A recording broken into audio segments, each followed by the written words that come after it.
Hello, fellow Trekkies and Trekkers. I hope you all had an amazing Labor Day weekend. Mine was just kind of, well, meh. But anyway, so let's continue on with our Star Trek animated series episode reviews with the Infinite Vulcan. Here we go. On Stardate 5554.4, while exploring the newly discovered planet Phyllis for possible Federation colonization, Lieutenant Sulu picks up a walking plant called a Retlaw and is poisoned by a stinger. Uh-oh. The alien species that inhabit the planet, who are plant-like beings, approach the Enterprise landing party and their leader, Agmar, saves Sulu's life. From them, the crew discovers that most of the Phylosians were wiped out by a mild-terrestrial disease that acted as a plague, brought to the planet by Dr. Stavros Canisilis,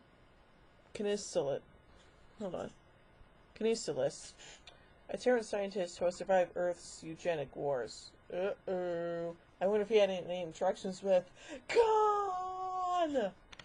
Anyway, a giant clone of Canisilis, named Canisilis 5, kidnaps First Officer Spock.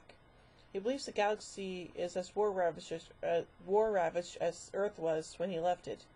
He plans to enforce peace on the galaxy with the aid of a fleet of Phylosian ships and a giant Spock clone that he's created at the expense of the original Spock's life. The newly awakened giant Spock clone uses his Vulcan telepathic abilities to mind meld with his original self and save his life. The two Spocks, in concert with Captain James T. Kirk, convince Canisilis that the need for his plan no longer exists. Spock and Dr. Canisilis 5 devote themselves to restoring the Phylosian civilization as the original departs with his shipmates. Yeah, so that's interesting. Making a giant clone version of Spock. Yeah, that's kind of weird, don't you think? Well, anyway, let's look at some production notes of this story.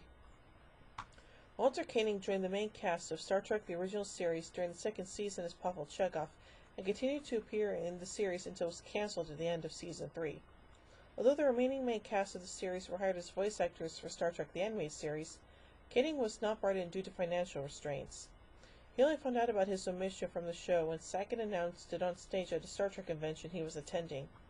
Instead, his character was replaced by a new animated character voiced by James Doohan. Koenig first became involved with writing a script for the animated series after he asked Susan Sackett, Star Trek creator Gene Roddenberry's assistant, to type up some writing he was working on.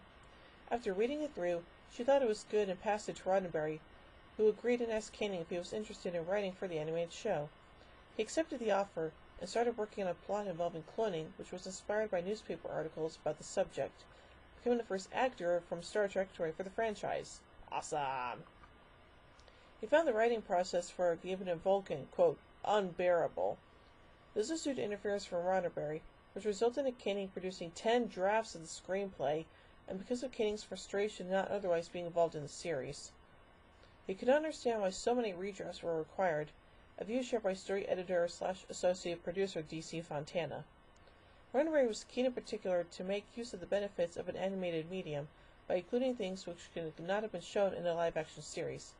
These included, quote, talking vegetables as characters, which Koenig said were not his idea but were so silly as to not be worthy of a fight. David Alexander, in his book Star Trek Creator, The Authorized Biography of Gene Roddenberry, suggested that Koenig was hired to write The Infinite Vulcan because Roddenberry felt, quote, bad about Koenig's exclusion from the series. Gee, you think? Koenig asked to audition for the part of Dr. Canisilis, but he said that it was, quote, lip service, that they were not seriously considering him. He did manage to include a reference to himself in the episode, as the walking planet is called a Retlaw, Walter spelled backwards. Ah, see what you did there. This was a reference to aliens in the 1940s comic book Planet Comics, who spoke backwards.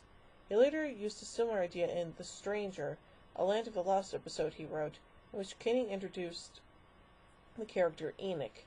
This character was recalled Enig, backwards for Gene, as a reference to Gene Roddenberry. Koenig felt that The Infinite Vulcan turned out, quote, okay, and I heard a number of opinions on it, ranging from being the best episode of the animated series to it being the very worst. He felt overall that it was, quote, an interesting take and certainly a little different. Fellow cast member George Takei felt the episode showed that Koenig was, quote, enterprising. The producers liked the episode so much that they wanted Koenig to write another, but turned them down. Koenig later explained that he was still upset at the time over not appearing as Chekhov in the series. Koenig later appeared in Kevin Lauderdale's story The Rules of War, which takes place during the Eugenics Wars and the anthology Strange New Worlds 9. So, yeah, overall it's a pretty interesting episode, and hey, you do have to give Koenig props for all the crap he went through just to write this frickin' thing. So, overall, I give the Infinite Vulcan 3 warp cores out of 5. We'll join in a bit as we meet the magics of Mega Sue. So, until then, live long and prosper, everybody.